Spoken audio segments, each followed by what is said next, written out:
Oh, I think the most interesting part of chapter 10 was when the ladies told themselves, we don't let each other get fat. Let's also never let each other go broke.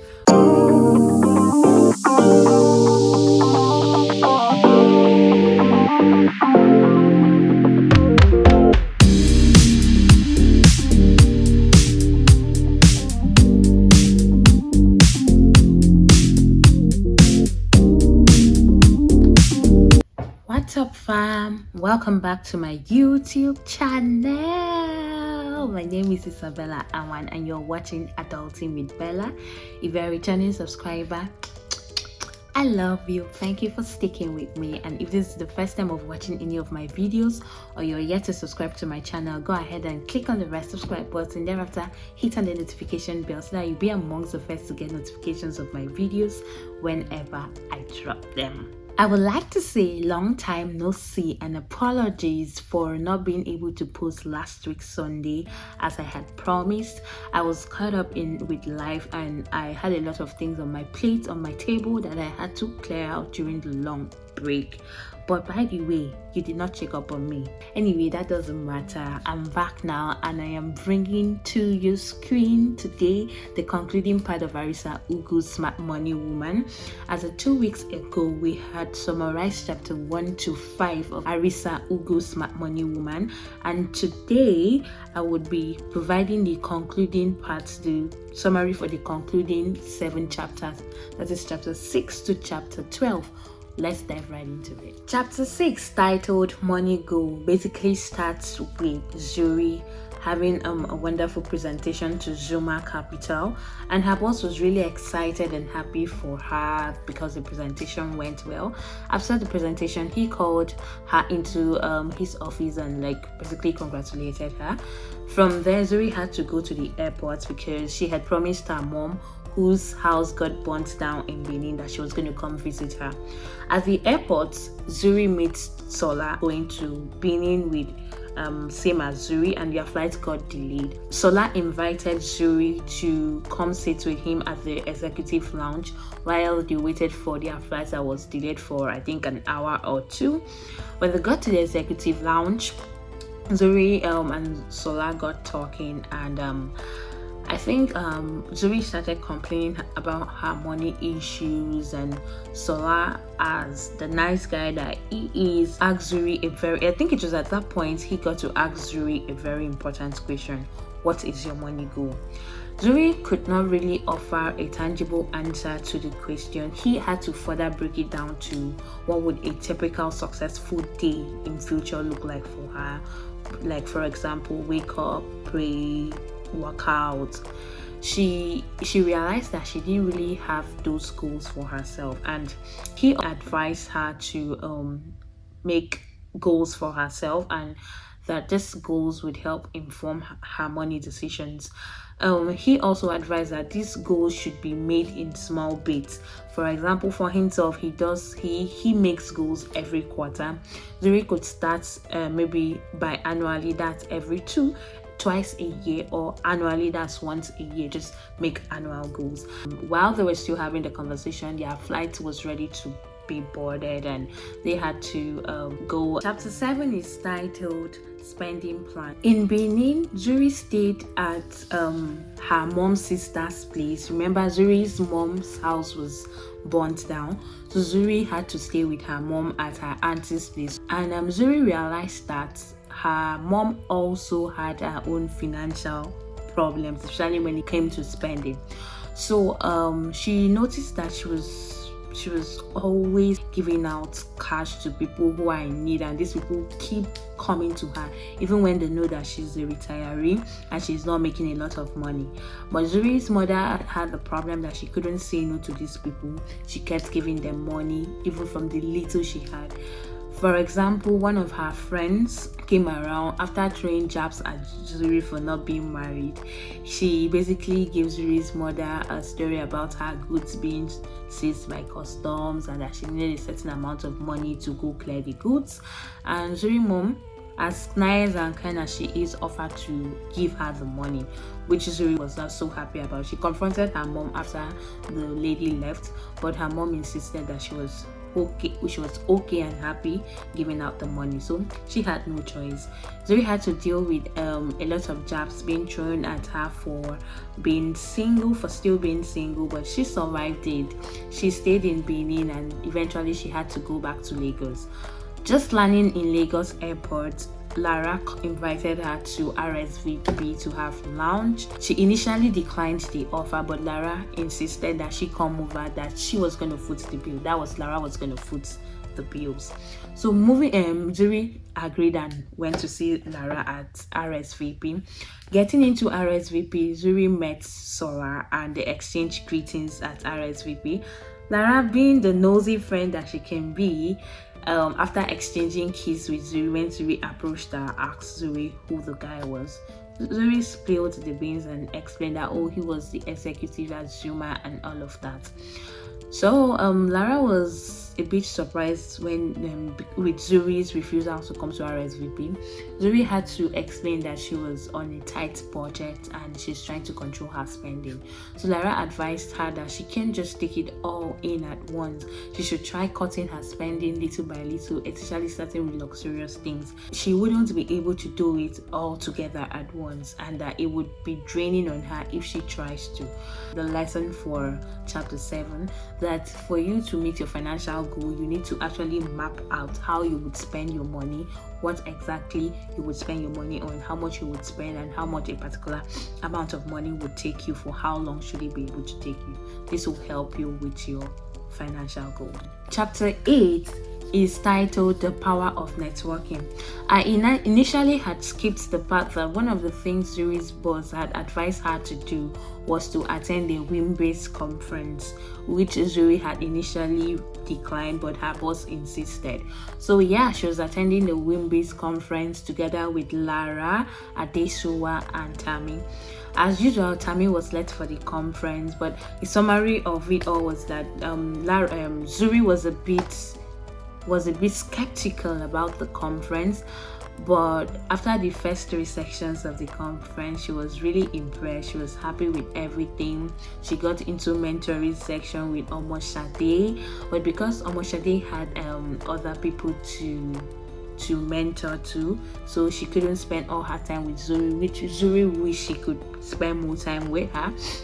And she enjoyed the Wimbase conference, and after the Wimbase conference, she had to go back to the office to maybe pick a few things. And when she got there, she met the Zuma company guys, and she was welcomed by her boss with a smile on his face, because Zuma had signed the contract and the deal was done and sealed. So Zuri was happy. She went to pick what she came to pick, and Sola again appeared and offered to take her to lunch to celebrate. Zuri was like, "Oh, I thought we should be celebrating with the entire team." He said no, he just wanted to celebrate with her. And after much pressure from Sola, she agreed and to go on the lunch celebration lunch with him. And so Sola and Zuri went on the lunch date, and they talked about a couple of things. During the lunch date, Zuri got a call that one of her friend Ladun had lost her father-in-law, and the lunch had to be interrupted midway. Also, during the lunch date, Sola had promised Zuri to set up a meeting between herself and Omoshade, because he knew Omoshade, Omo as he called her, and that he would try to set up a meeting between Zuri and Omoshade. And that is where chapter 8 ends. So I think the lesson for chapter 8 is that you should learn how to network, attend event programs that would help you, where you would meet people who are in similar situations like you, or people who are doing better, to learn from them. And that was basically what the Wimbase conference did for Zuri. Chapter 9 is titled Life Happens. Zuri leaves the dinner date with Sola because of the news that Ladun has lost her father-in-law. Zuri and Sola continue being friends for a couple of times, and they even attended Ladun's father-in-law funeral together. And one thing they learned from the funeral was that Ladun's father-in-law who was a patriarch of the family and the one who actually had the money in the family, was actually in serious debt. He didn't also have a will. He didn't have like a plan to pay up those debts, and this had actually put his family in a lot of mess. But the typical Nigerian African family that he comes from, they still were able to plan a luxurious funeral for him just to honor him. Then the family was ready to face whatever came after that luxurious funeral, because they were aware at some point that there was really no money for them to spend anymore. After the funeral, Shola had to like talk to Ladun and a couple of Zuri's friends, that's Temi and the rest, on their financial goals. And yeah, funeral happened. It was a great one. It was luxurious. It was Lagos rich family standard. But when Adesiwa got home, she was informed by her security that Oga had traveled, but which she was not aware, and the security also told her that there was no diesel. So she decided to drive out again to go get diesel, but before then she stopped at an ATM point to withdraw money she would use to get the diesel, only to find out that she had insufficient funds. She tried again and had to call her bank, because she was like, my salary was paid like a couple of days ago. Why am I having insufficient funds? And she found out, to her greatest surprise, her husband had actually traveled after withdrawing like most of the money in her account, like practically wiped her account and traveled with it. It didn't dawn on her immediately what happened, but later on it dawned on her that her husband had just eloped with her money. Chapter 10 is titled The Long Game. Sola had set up the meeting between Zuri and Omoshade as he promised Zuri, and Omoshade was really helpful at helping Zuri make financial goals. She first started by understanding Zuri's past history on spending, her past financial history, investing history, and all of that. Understand her perspective and what she thinks about investment, and from there she was able to effectively guide Zuri on how she should go about her financial goals. It was great. She was doing well. She had a couple of sections with Omoshade which went perfectly well. She was learning a lot. She was really happy for Sola for like setting up the meeting. She was happy that she was able to meet Omoshade yet again. After one of her sessions with Omoshade, Sola had invited her over for a kind of makeup dinner or a makeup lunch. I can't remember if it was dinner or lunch. He has been aware for like couple of weeks, and he couldn't see Zuri because he was trying to seal some business deals and make some financial decisions. So he couldn't see Zuri. He was aware for like a couple of weeks and he couldn't see Zuri. So he prepared and arranged for this dinner or lunch, whatever it was, and invited her over to his house for this. Zuri was a bit skeptical and really wanted to know what this whole surprise dinner was about. And when she got there, baby boy knew how to be romantic. Sola needs to teach Nigerian men how to be romantic. Walai.